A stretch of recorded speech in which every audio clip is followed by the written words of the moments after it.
Hey guys, welcome to Sila's Social Studies. Hey, it's Sela Social Studies.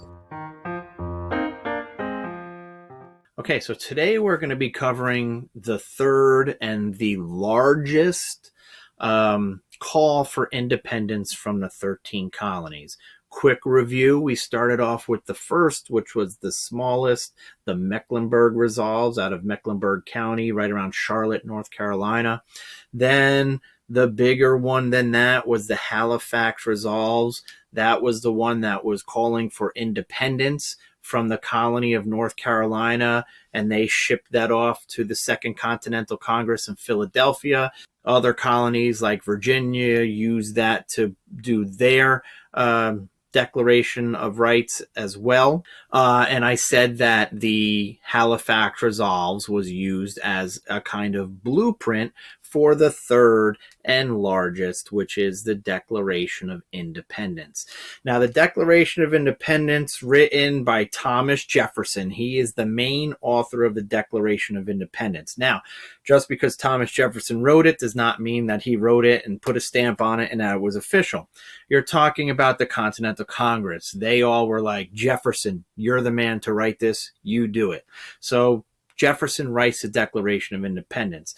It's brought back to Congress, and the delegates add things, take things away, move things around.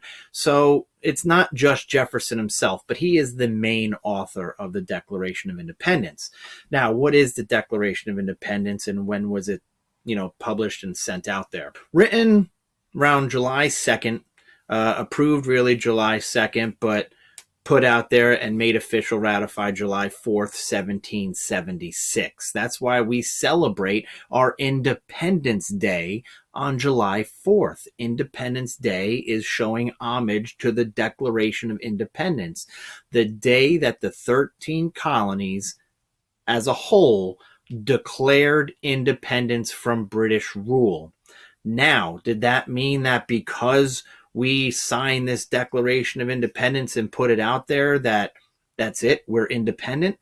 No, it was declared in 1776, but we did not win the Revolutionary War until 1781 and not really finalized until 1783 with the Treaty of Paris. But the Declaration of Independence was more of like a, hey, we're doing this as colonies. We're gonna rise together or we're gonna fall together. So the Declaration of Independence is a good motivator for the army. Right now they're saying, hey, we have Congress behind us, we have all the colonies behind us. This is great news. Let's go win our independence. So that's what the Declaration of Independence was. It was the first part, or the preamble part of it, is really the calling for independence. But that's not all the Declaration of Independence is. It is also a list of grievances against the king.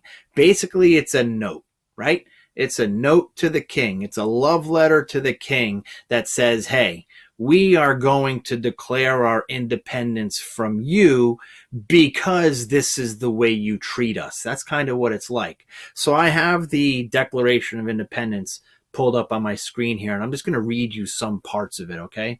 So it starts off in Congress, July 4th, 1776. The unanimous declaration of the 13 United States of America, when in the course of human events it becomes necessary for one people to dissolve the political bands which have connected them with another, and to assume among the powers of the earth the separate and equal station to which the laws of nature and of nature's gods entitle them.